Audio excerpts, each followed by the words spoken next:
Sudah pernah saya jelaskan. Rasulullah SAW adalah guru kita.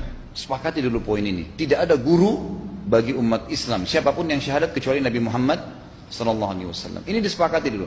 Semua dai dan ulama adalah pewaris beliau. Artinya harus mewariskan ilmu yang beliau ajarkan. Apa yang diajarkan itu yang disampaikan ke umat. Yang tidak diajarkan mereka larang agar dikerjakan. Kan begitu mestinya. Ini kaidahnya dulu. Masalah kasus ada orang imam pimpin doa setelah sholat. Jangan dibahas doanya. Doa adalah ibadah. Tapi begini, sebelum anda kerjakan satu ibadah, tanya. Saya mau ziarah kubur. Jangan ziarah kubur sebelum anda tanya. Bagaimana Rasulullah SAW ziarah kubur. Agar jangan anda buat-buat ziarah kubur itu. Adanya orang taruh kembang di kuburan, siram air, buat batu nisan, pasang lampu, baca zikir-zikir di sana. Karena dia mau ziarah kubur semaunya sendiri. Tidak bisa. Anda muslim, punya kiai, punya Rasulullah SAW. Suri tauladan kita, uswatun hasanah. Tanya Rasulullah ziarah kubur bagaimana. Rasulullah SAW dalam hadis Bukhari menziarahi kubur Baqi. Datang, memberikan salam, mendoakan mereka, pulang. Nggak ada lagi yang lain. Nggak pernah Nabi SAW bawa kembang, siram kuburan karena sudah kering. Padahal Madinah panas 50 derajat, pecah-pecah tanahnya.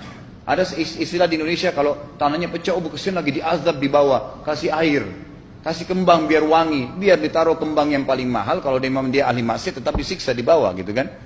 Jadi nggak bisa itu patokannya. Mau sholat, jangan pernah sholat dulu. Tanya Rasulullah sholat bagaimana, belajar 5 menit bisa. Oh rukunya begini, sujudnya begini, sama. Baru Allah terima.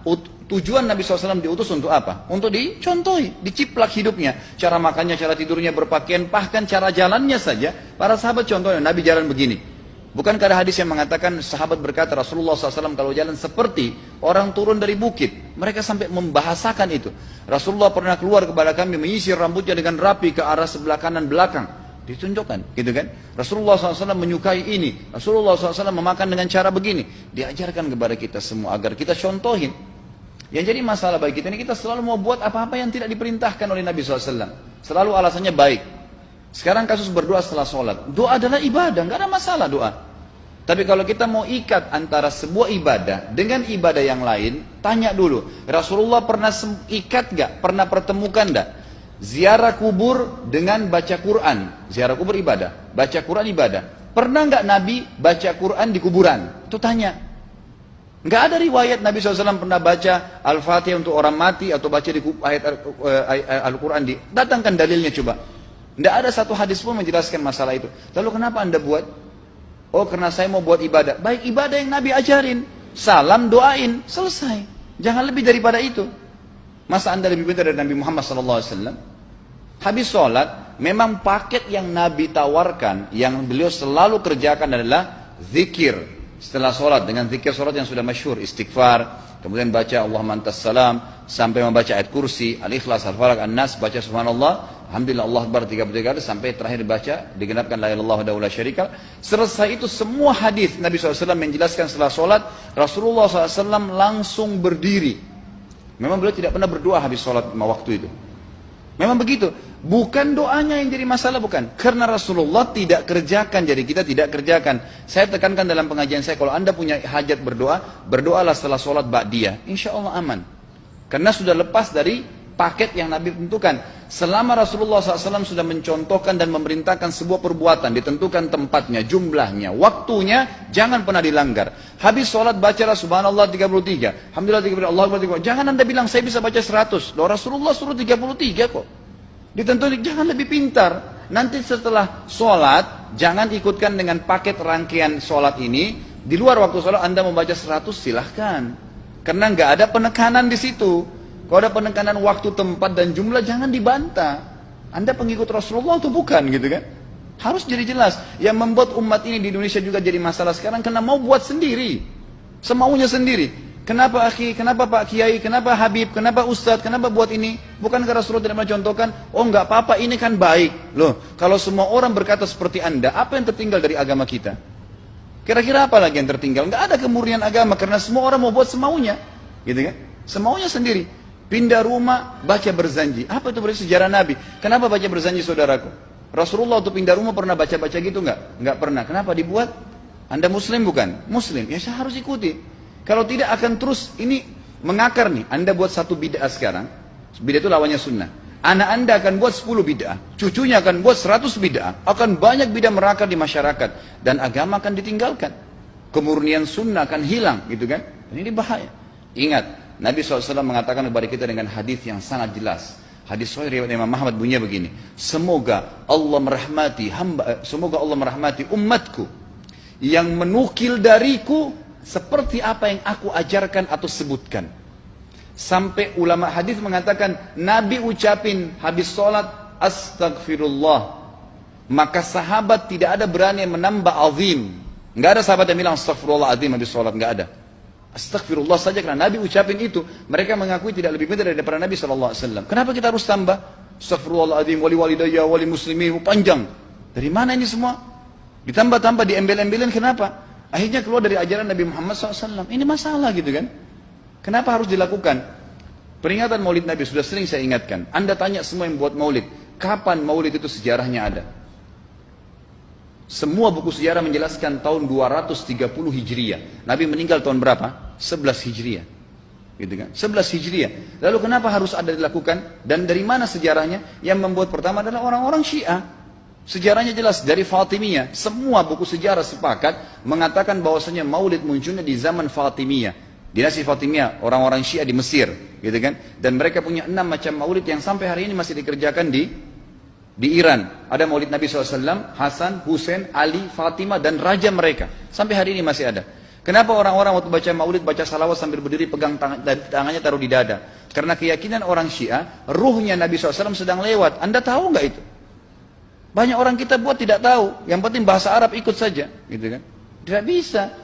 Nabi SAW tidak pernah rayakan. Pernah ada yang bilang sama saya, Ustaz, kan Nabi SAW pernah bilang, waktu ditanya tentang puasa Senin, beliau mengatakan hari itulah aku dilahirkan. Terus kenapa? Berarti boleh merayakan ulang tahun hari Senin, gitu kan?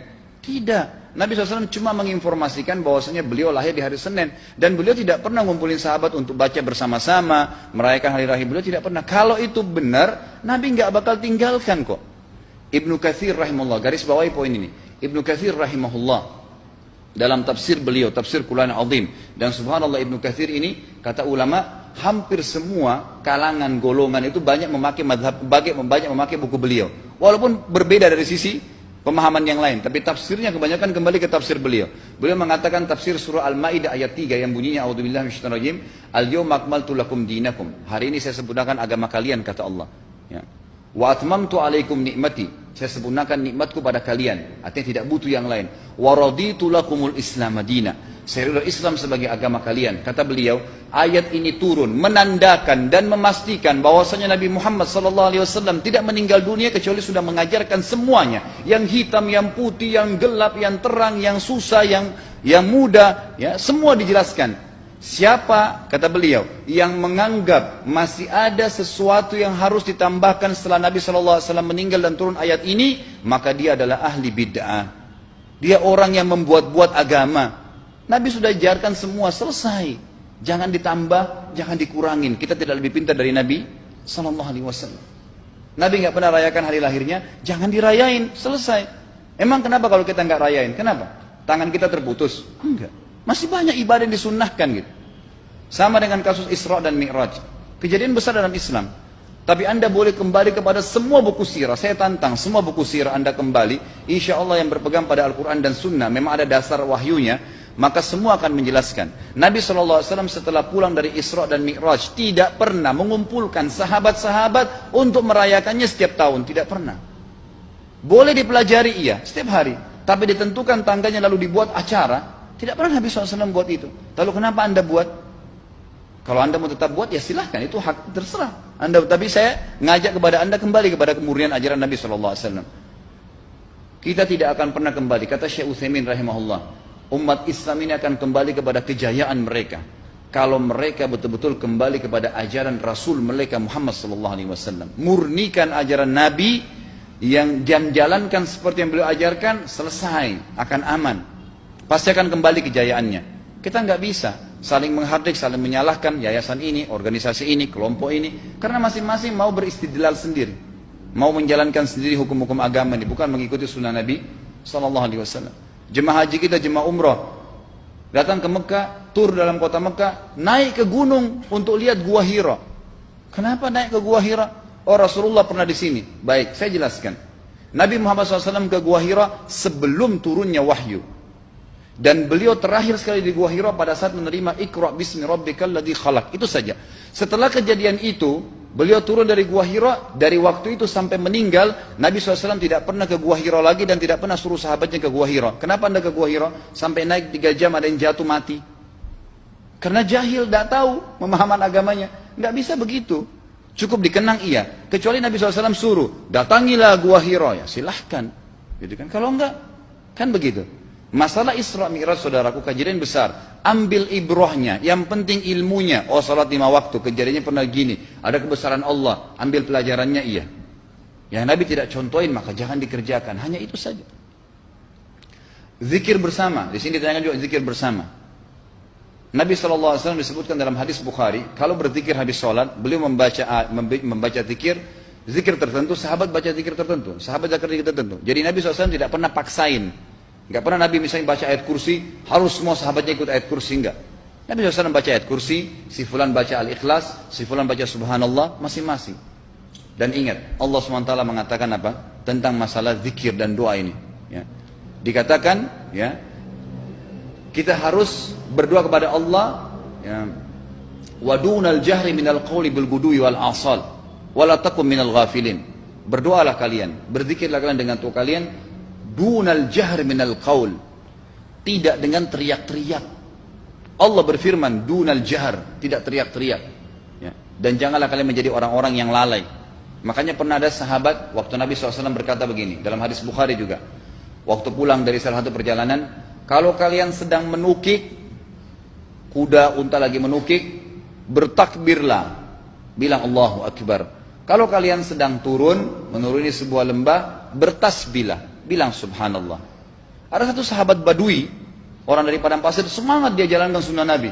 Waktu kudanya lagi naik, Allahu Akbar, dengan suara keras dia teriak. Jalankan sunnah kan? Tapi teriak ya. Apa yang terjadi? Nabi SAW panggil, ditepuk pundaknya, Nabi mengatakan, pelankan suaramu. Zat yang sedang kau panggil tidak tuli. Allahu Akbar. Cukup. Ada apa? Kecuali di medan perang lain nakutin musuh, gitu kan? Untuk apa takutin kuda sendiri? Nggak perlu, gitu kan? Jadi mengikuti sunnah Nabi dengan ilmu yang benar itu akan membawakan ketenangan hidup. Yang buat kacau kita ini jadi kacau karena mau membumbu-bumbui macam-macam ditambah-tambah.